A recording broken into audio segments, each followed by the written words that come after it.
राधे राधे दोस्तों। कैसे हैं आप सब। आज की कहानी है शर्मिंदगी का बोझ लेकर मैं नहीं जी सकता। उस रात अंजू और मनोज बुरी तरह से झगड़े।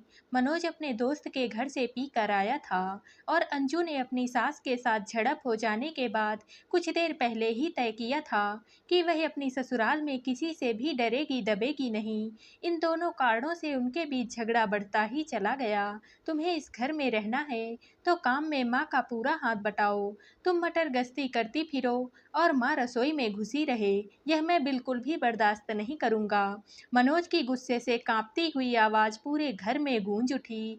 आज ऑफिस में ज़्यादा काम था इसलिए देर से आई थी। फिर भी मैंने उनके साथ थोड़ा सा काम कराया। अपनी माँ की हर बात को सच मानोगे तो हमारी रोज़ लड़ाई होगी। अंजू भी जोर से चिल्लाई। उनकी रोज़ की शिकायत है कि जिस दिन तुम वक्त से घर आ जाती हो उस दिन भी तुम उनके साथ कोई काम नहीं कराती हो। यह झूठी बात है। झूठी तुम हो, मेरी माँ नहीं। नहीं, झूठी तुम्हारी माँ है। उस रात मनोज ने अपनी दूसरी पत्नी पर पहली बार हाथ उठा दिया। उनकी शादी को अभी 2 महीने ही बीते थे।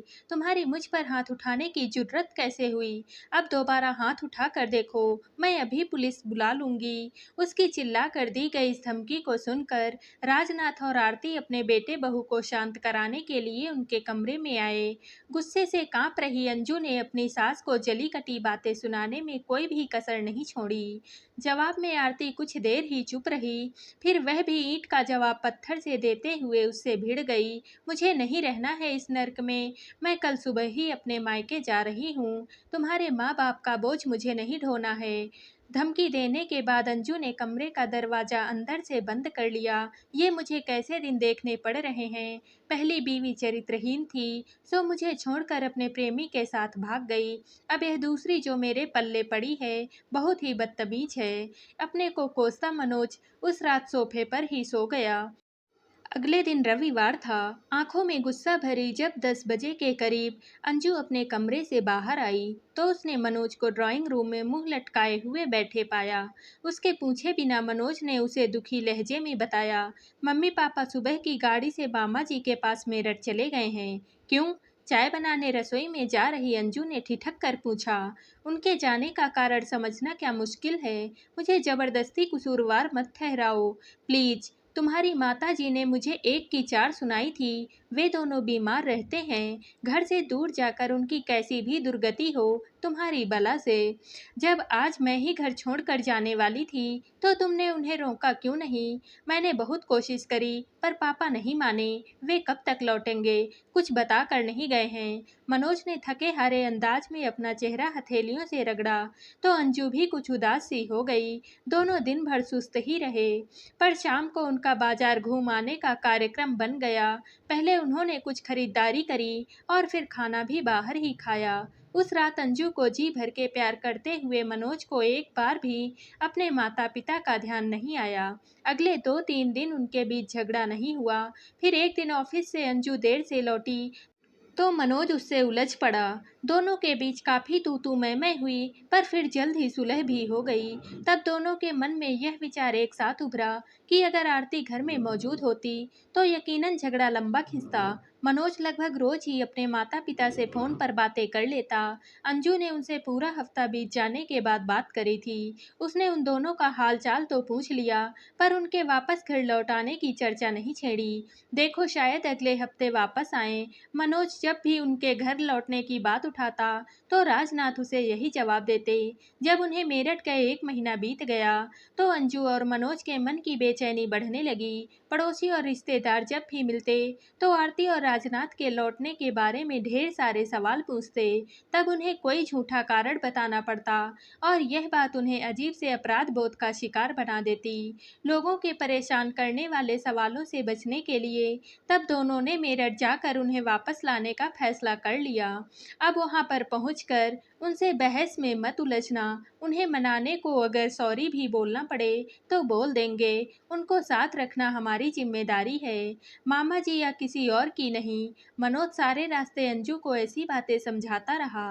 मामा मामी के यहाँ 2 दिन बिताने के लिए शुक्रवार की रात को करीब 9 बजे उनके घर पहुँच गए। उन दोनों से मामा मामी बड़े प्यार से मिले। उनकी नज़रों में अपने लिए नाराजगी के भाव ना देखकर अंजू मन ही मन बहुत हैरान हुई। दीदी और जीजा जी खाना खाने के बाद पार्क में घूमने गए हैं। अपने मामा की यह बात सुनकर मनोज हैरान रह गया। पापा मम्मी घूमने गए हैं? उन्होंने यह आदत कब से पाल ली? मनोज की आंखों में अविश्वास के भाव पैदा हुए। वे दोनों अब नियम से सुबह भी घूमने जाते हैं। तुम उनकी फिटनेस में आए बदलाव को देखोगे तो चकित रह जाओगे। मम्मी की कमर का दर्द उन्हें घूमने की इजाज़त देता है। हाँ, दर्द अब पहले से काफ़ी कम है। जीजा जी दीदी का हौसला बढ़ाकर उन्हें सुस्त नहीं पड़ने देते हैं। क्या मम्मी का किसी नए डॉक्टर से इलाज चल रहा है? हाँ, डॉक्टर राजनाथ के इलाज में है दीदी। अपने इस मजाक पर मामा जी ने जोरदार ठहाका लगाया तो मनोज और अंजू जबरदस्त उलझन का शिकार बन गए। जब वे सब चाय पी रहे थे तब राजनाथ और आरती ने घर में प्रवेश किया। उन पर नजर पड़ते ही मनोज उछलकर खड़ा हो गया और प्रसन्न लहजे में बोला, वाह papa mummy, in sports shoes में तो आप दोनों बड़े जच रहे हो। तुम्हारे मामा जी ने दिलाए हैं, अच्छे हैं ना? राजनाथ पहले किसी बच्चे की तरह खुश हुए और फिर उन्होंने मनोज को गले से लगा लिया। अपनी माँ के पैर छूते हुए मनोज ने उनकी तारीफ करी। ये बड़ी खुशी की बात है कि कमर का दर्द कम हो जाने से अब तुम्हें चलने फिरने में भी ज़्यादा दिक्कत नहीं आ रही है और चेहरे पर भी चमक है। मामा जी के यहाँ लगता है कि खूब माल उड़ा रहे हैं। मेरी यह शुगर की बीमारी कहाँ मुझे माल खाने देती है। तुम दोनों कैसे हो? आने की खबर क्यों नहीं दी? अपने बेटे बहू को आशीर्वाद देते हुए आरती की पलकें नम हो उठी। तुम दोनों को भूख लग रही होगी, बोलो क्या खाओगे? बड़े उत्साहित अंदाज में अपनी हथेलियां आपस में रगड़ते हुए राजनाथ ने अपने बेटे बहू से पूछा। ज्यादा भूख नहीं है, इसलिए बाजार से कुछ हल्का फुल्का ले आते हैं, कहकर मनोज अपने पिता के साथ जाने को उठ खड़ा हुआ। बाजार से क्यों कुछ लाना है? आलू मटर की सब्जी रखी है, मैं फटाफट से पराठे तैयार कर देती हूँ, कहकर मामी रसोई में जाने को उठ खड़ी हुई। भाभी, आज आप अपने इस शिष्य को काम करने की आज्ञा दो। रहस्यमयी अंदाज में मुस्कुरा रहे राजनाथ ने अपनी सलहज का हाथ पकड़कर वापस से सोफे पर बैठा दिया। क्या पराठे आप बनाएंगे? मनोज का मुंह आश्चर्य से खुला का खुला रह गया। पिछले दिनों तुम्हारी मामी से कुछ कुकिंग सीखी है मैंने। बस 15 मिनट से ज़्यादा समय नहीं लगेगा खाना लगाने में। तुम दोनों तब तक फ्रेश हो जाओ। अपने बेटे का गाल प्यार से थपथपाने के बाद राजनाथ सीटी बजाते हुए रसोई की तरफ चले गए। राजनाथ ने क्या क्या बनाना सीख लिया है, इसकी जानकारी उन दोनों को देते हुए आरती और मामा मामी की आंखें खुशी से चमक रही। मटर पनीर, कोफ्ते, बैंगन का भरता, भरवा भिंडी, पापा ये सब बना सकते हैं? मुझे विश्वास ही नहीं हो रहा है। कैसे हुआ है यह चमत्कार? मनोज सचमुच बहुत हैरान नजर आ रहा था, क्योंकि राजनाथ को तो पहले चाय भी ढंग से बनानी नहीं आती थी। अरे जीजा जी आजकल बड़े मॉडर्न हो गए हैं। कहते हैं कि आज के समय में हर इंसान को घर और बाहर के सारे काम करने आने चाहिए। किसी पर भी आश्रित होकर बोझ बन जाना नर्क में जीने जैसा है। अपने इस नए आदर्श वाक्य को वे दिन में कई बार हम सबको सुनाते हैं। इस उम्र में कोई इतना ज़्यादा कैसे बदल सकता है? यह सचमुच में हैरान करने वाली बात है। मामा जी की इस बात का पूरा अर्थ मनोज को अगले 2 दिनों में समझ आया। राजनाथ जी ने उन्हें बस उस रात खस्ता पराठे बनाकर खिलाए, फिर रेत गरम करके उसे एक पोटली में भरा और आरती की कमर की सिकाई करी। वे पहले बहुत कम बोलते थे, पर अब उनकी हंसी से कमरा बार बार गूंज उठता था। अगले दिन सबको बेडटी उन्होंने ही पिलाई। इससे पहले वे और आरती घंटा भर पास के पार्क में घूम आए थे। नाश्ते में ब्रेड पकौड़े मामी जी ने बनाए, पर सबको गरम गरम पकौड़े खिलाने का काम उन्होंने बड़े उत्साह से किया। आरती ने पूरे घर में झाड़ू लगाया और डस्टिंग का काम राजनाथ जी ने किया। फिर नहा धोकर वे लाइब्रेरी में अखबार पढ़ने के लिए चले गए। मनोज और अंजू उनकी चुस्ती फुर्ती देखकर बार बार हैरान हो उठते। ऐसा प्रतीत हो रहा था जैसे उनमें जीने का उत्साह कूट कूट कर भर गया हो। शाम को वे सब बाजार घूमने गए। चाट खाने की शौकीन अंजू को राजनाथ जी ने एक मशहूर दुकान से चाट भी खिलाई। बाद में आइसक्रीम भी खाई। वापस आने पर किसी को ज्यादा भूख नहीं थी, इसलिए पुलाव बनाने का कार्यक्रम बना। आरती और मामी जी यह काम करना चाहती थी, लेकिन राजनाथ जी ने किसी की भी न चलने दी और रसोई में अकेले ही घुस गए। उन्होंने बहुत ही स्वादिष्ट पुलाव बनाया। सबके मुंह से अपनी तारीफ सुनकर वे फूले नहीं समाये। काफी थके होने के बावजूद भी उन्होंने सोने से पहले आरती की कमर की सिकाई करने के बाद मुंह लगाने में कोई भी आलस नहीं किया। रविवार की सुबह मामी जी ने सबको सांभर डोसे का नाश्ता कराया। राजनाथ जी उनकी बगल में खड़े होकर डोसा बनाने की विधि बड़े ध्यान से देखते रहे। सबने इतना ज्यादा खाया कि लंच करने की जरूरत ही न रहे। कुछ देर आराम करने के बाद मनोज ने दिल्ली लौटने की तैयारी शुरू कर दी।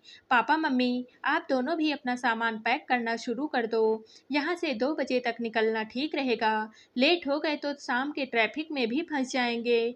मनोज की यह बात सुनकर राजनाथ जी एकदम गंभीर हो गए। तो आरती बेचैन अंदाज में उनकी शक्ल ताकने लगी। उन्हें अभी कुछ और दिन यहीं रहने दो मनोज बेटा। मामा जी भी सहज नजर नहीं आ रहे थे। मामा जी, ये दोनों 1 महीना तो रह लिए हैं यहाँ, इनका अगला चक्कर मैं जल्दी लगवा दूंगा। मनोज ने मुस्कुराते हुए जवाब दिया। राजनाथ ने एक बार अपना गला साफ करने के बाद मनोज से कहा, हम अभी नहीं चल रहे हैं मनोज। क्यों? क्या आप अब भी हमसे नाराज हो? मनोज एकदम से चिढ़ उठा। मेरी बात समझ बेटे, हमारे कारण तेरे घर में क्लेश हो, यह हम बिल्कुल भी नहीं चाहते हैं। राजनाथ असहज नजर आने लगे। इस तरह के झगड़े घर में चलते रहते हैं पापा, इनके कारण आप दोनों का घर छोड़ देना समझदारी की बात नहीं है। तेरी माँ की बहू से नहीं बनती है। किसी दिन लड़ झगड़ कर अंजू घर छोड़े, इससे तो बेहतर यही है कि हम तुम दोनों को अकेले ही रहने दें। हमें अकेले नहीं, बल्कि आप दोनों के साथ रहना है। अब आप पिछली बातें भुलाकर सामान बांधना शुरू कर दो। अंजू, तुम क्यों नहीं कुछ बोल रही हो? मनोज ने उन दोनों पर दबाव बनाने के लिए अपनी पत्नी से सहायता मांगी। आप दोनों हमारे साथ चलिए प्लीज, अंजू ने धीमी आवाज में अपने ससुर से प्रार्थना करी। राजनाथ जी कुछ पलों की खामोशी के बाद बोले, तुम दोनों जोर डालोगे तो हम वापस चल पड़ेंगे, पर पहले मैं कुछ कहना चाहता हूँ। क्या यह कहना सुनना घर पहुँचकर नहीं हो सकता है पापा? अभी मैंने तुम्हारे साथ वापस चलने का फैसला नहीं किया है मनोज। वापस तो मैं आप दोनों को लेकर ही जाऊंगा। हमसे क्या कहना चाहते हो आप? तब राजनाथ जी ने भावुक स्वर में बोलना शुरू किया। बहू, तुम भी मेरी बात ध्यान से सुनो। उस रात मनोज से लड़ते हुए गुस्से में तुमने हमें बोझ बताया था। तुम्हारी उस शिकायत को दूर करने के लिए मैंने खाना बनाना, घर साफ करना और मशीन से कपड़े धोना भी सीख लिया है। तुम्हारी सास से ज्यादा काम नहीं होता, पर मैं तुम्हारा हाथ बटाने लायक हो गया हूँ। तुम्हारी सास का भी गुस्सा तेज है। मैंने यहाँ आकर इसे बहुत समझाया है। इसने मुझसे वादा किया है कि यह तुम्हारे साथ अपना व्यवहार बदल लेगी। उस रात जब मनोज से झगड़ते हुए तुमने घर छोड़कर अपने मायके चले जाने की धमकी दी, तो मैं अंदर तक कांप उठा था। उसी रात मैंने ये फैसला कर लिया था कि घर में सुख शांति बनाए रखने के लिए अगर कोई घर छोड़ेगा तो वे तुम्हारी सास और मैं, तुम नहीं। बहू, मनोज को अपनी पहली पत्नी से तलाक आसानी से नहीं मिला था। जिन दिनों केस चल रहा था, हम शर्मिंदगी के मारे लोगों से नजरें भी नहीं मिला पा रहे थे।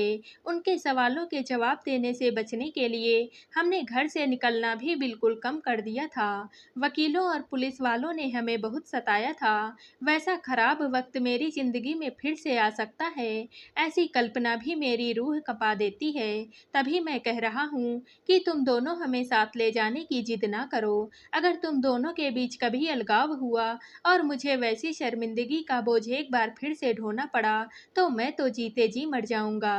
पापा, आप अपने आंसू पोंछ लो प्लीज। मैं वादा करती हूँ कि घर छोड़कर जाने की बात मेरे मुंह से कभी भी नहीं निकलेगी। अपने ससुर के मन की पीड़ा को दूर करने के लिए अंजू ने भरे गले से तुरंत उन्हें विश्वास दिलाया और मैंने आज से शराब भी छोड़ दी है। मनोज के इस फैसले को सुनकर राजनाथ जी भाव विभोर होकर उसे गले से लगा लिया।